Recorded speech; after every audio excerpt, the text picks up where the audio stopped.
السلام علیکم. کیا حال چال ہے بھائی؟ الحمد للہ. آپ کی خیریت؟ خیرت سے ہیں. کہاں سے کال کیا آپ نے؟ ہم میسور کرناٹک انڈیا سے. کرناٹک سے؟ واہ جی واہ. کیا حال چال ہے؟ ہاں خیریت سے آپ؟ خیریت سے. آپ خیریت سے؟ میسور سے. میسور والے تو اردو بولتے ہیں نا؟ صاف اردو بولتے ہیں.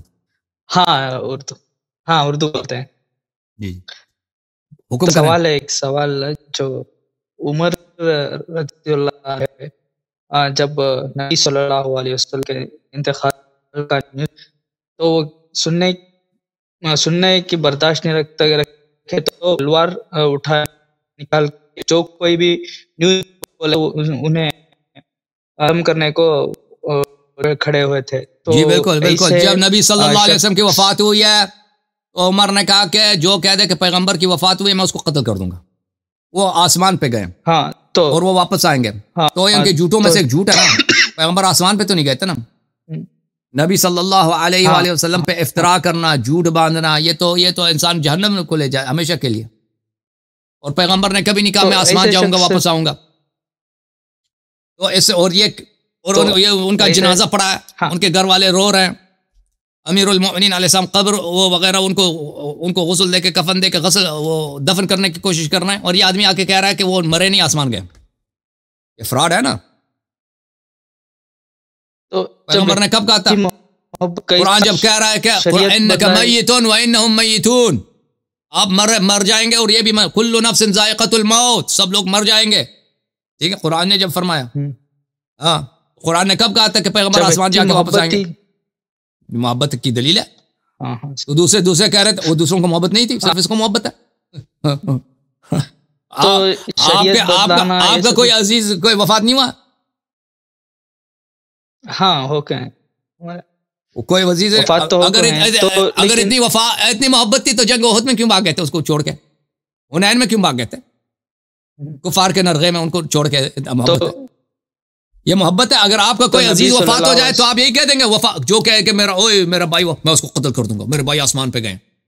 یہ کوئی محبت کا طریقہ یہی ہے؟ یہ کیا فراڈ ہے؟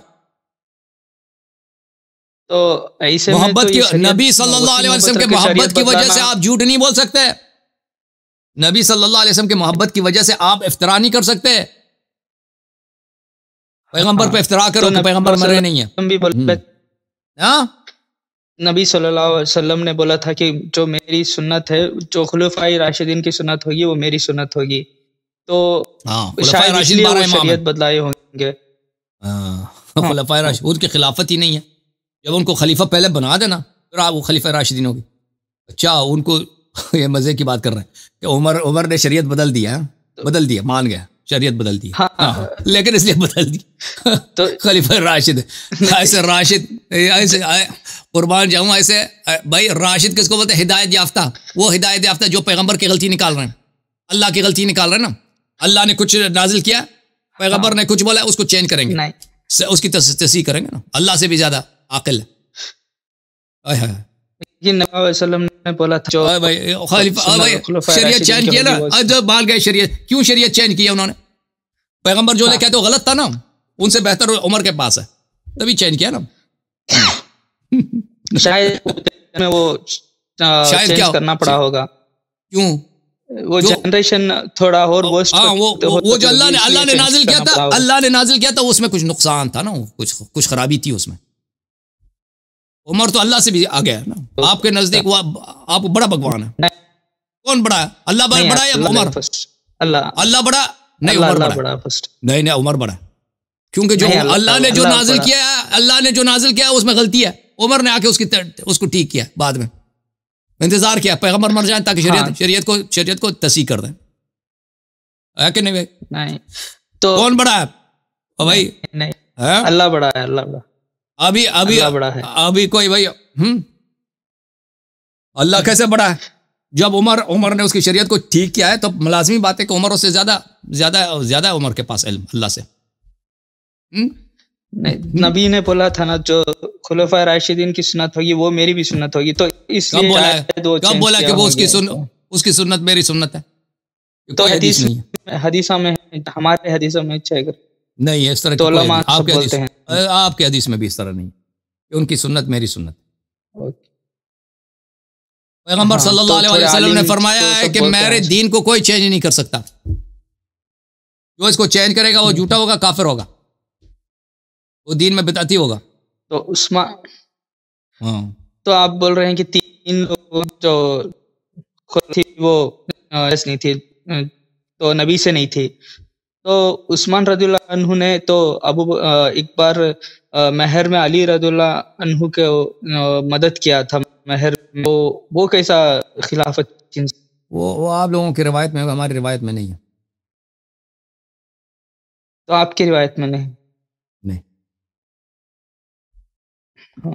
تو وہ ایک ڈاؤٹ تھا میرے اس میں. اور بھائی اگر کوئی آپ کو پیسہ چلو مان لے پیسہ دے دیا کسی نے آپ کو، اس سے وہ خلیفہ بنتا ہے؟ نہیں، توبت بتائے تھے نا. تو جو بھی پیسہ دے دے بھائی، چلو مان لے اس نے پیسے دے دیا، وہ پیسہ دینے سے کوئی خلیفہ بنتا ہے؟ نہیں.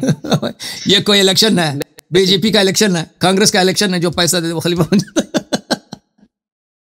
چلو بھائی مزے کی باتیں کی آپ نے. کرناٹک والے یا چلو بھائی ٹھیک ہے بھائی، دوسروں کا انہوں نے تو محبت جایا تھا نا. تو اسے خلیفہ کانگریس بھی محبت میں پیسے دے دیتا ہے نا، اس سے خلافت تو نہیں بنتی. اوکے بھائی، چلے بھائی پیسے دینے سے. اوکے بھائی، کہاں سے کال کیا بھائی؟ وعلیکم السلام جی. ننکانہ صاحب سے بات کر رہا ہوں. لڑکانہ سے؟ نہیں سر، ننکانہ سے، 2 نون سے ننکانہ. ننکانہ اللہ آپ کو. وہ کہاں پڑتا ہے؟ پنجاب میں ننکانہ؟ جی پنجاب میں ہے، لاہور کے پاس ہے، شیخ ابرا کے پاس. پہلے شیخ ابرا کی تحصیل ہوا کرتا. اللہ آپ کو عزت دے. حکم کریں بھائی. اچھا، میں نے آپ کو قرآن پاک کے حوالے سے سنا ہے کچھ جگہوں پر، کچھ کلپس میں، اور جو آپ کی ساری سینگز کا ایک کلیکٹیولی، اور اس سے جو ہے وہ مولا علی علیہ السلام نے جو سیو جو اپنے پاس محفوظ کیا تھا ایک نسخہ اس کو ایکسیپٹ نہیں کیا گیا اپنے خلفاء کی طرف سے. تو آپ کی طرف سے جو سینس ملتی ہے وہ تو یہی ہے کہ وہ ایک ریئل اور اس کو ایکسیپٹ نہیں کیا گیا. تو یہ جو قرآن کو سرکاری طور پر اڈاپٹ کیا گیا خلفاء کی طرف سے یا امت کی طرف سے، اس کو میں نے اور آپ لوگوں نے، مطلب شیعہ نے، ائمہ نے، ایک کمپرومائز کے طور پر ابھی تک اڈاپٹ کیا ہوا. جب تک امام مہدی وہ اصل والا قرآن لے کر نہیں آتے تب تک آپ ایڈوائز کے طور پر ایک اڈاپٹڈ، مطلب یہ کمپرومائز جو ہے اس کو کیری آن رکھیں. یہ ایک میں خلاصہ بتا رہا ہوں. اس کے علاوہ آپ یہ بھی بتاتے ہیں کہ جو اس کیے گئے ان کی تعداد میں بھی تھا، ان میں اختلافات آپ دیتے ہیں. لیکن اس پر کچھ لوگوں نے آپ سے کوشچن بھی کیا کہ پھر آپ کی کیا رائے ہے. تو اس کے جواب میں کہتے ہیں کہ بھائی آپ کے سامنے میں نے یہ روایات رکھی ہیں، اب آپ خود ہی نتیجہ نکال لو کہ کون سی بات کیا رہنا بنتا ہے. اس میں آپ اپنی طرف سے ایک باقاعدہ فتویٰ نہیں دیتے کہ آپ کیا سمجھانے پاک کے حوالے سے کہ یہ جو قرآن پاک ہمارے پاس ابھی ہمارے ہاتھوں میں ہے، اس کے حوالے سے آپ کی کیا رائے ہے؟ کیا یہ مکمل ہے؟ کیا یہ وہی قرآن ہے جس کے بارے میں اللہ تعالیٰ نے فرمایا کہ میں نے اس کی حفاظت کا ذمہ لیا، یہ بالکل پروٹیکٹڈ اور اتھینٹک مطلب بک ہے ہمارے پاس ابھی، اور اس میں کوئی شک نہیں کرنا چاہیے ہمیں اس کے مت لے کر. اس کے حوالے سے آپ 2 ٹوک اپنی رائے دے دیں. اور اس یہ تو کوئی آیت نہیں ہے کہ میں نے اس قرآن کی حفاظت کا اپنے ذمہ لیا. وہ ایک آپ آیت نازل کر رہے ہیں. اس طرح کا قرآن کا کوئی آیت نہیں ہے. ٹھیک ہے نا. قرآن مجید کے متعلق میرا وہی نظریہ ہے جو احادیث اہل بیت علیہم السلام میں، اور جس میں فریقین کے کتب میں، اس میں کثرت روایات موجود ہیں. اس کے لیے آپ کو دیکھنا پڑے گا بخاری میں، مسلم میں حروف 7 کہاں گئی ہیں، عائشہ کا کیا عقیدہ ہے قرآن مجید کے متعلق، عمر کا کیا عقیدہ مجھے خود بتا دینا سر، آپ بتا دیں مجھے. میں نے بتا دیا آپ کی خدمت میں. ان کو دیکھیں، میں نے بتا دیا. اگر جواب اگر نہیں پتا چلا تو میں معذرت کے ساتھ معذرت خواہوں کا، آپ کو اردو نہیں سمجھ آتی. میں نے عرض کیا کہ جو فریقین کے احادیث میں متواتر بات ہے، فریقین کے احادیث میں کوئی ایسی روایت نہیں ہے، کسی صحابی کا یہ قول نہیں ہے رسول پاک صلی اللہ علیہ وسلم کا یا کسی صحابی کا، یہ جو موجودہ قرآن ہمارے پاس ہے یہ کامل ہے، کسی کا یہ قول نہیں. تو میرا جو پوزیشن ہے یہ کوئی آپ کی کیا رائے ہے؟ سن لو نا، میرا جو پوزیشن ہے کوئی شاذ نادر نہیں ہے. کسی میں عرض کر رہا ہوں آپ کو اردو سمجھ آ رہی ہے کسی صحابی کا آپ قول اپنا نہیں پوزیشن بول کر ہے بھائی بتاتے ہیں نا کہ یہ آپ نہیں سننا چاہ رہے اوکے حدیث کو تھینک یو کوٹ سر نہ کریں آپ اپنا پوزیشن نہیں میں سر میں سننا اوکے چاہ رہا ہوں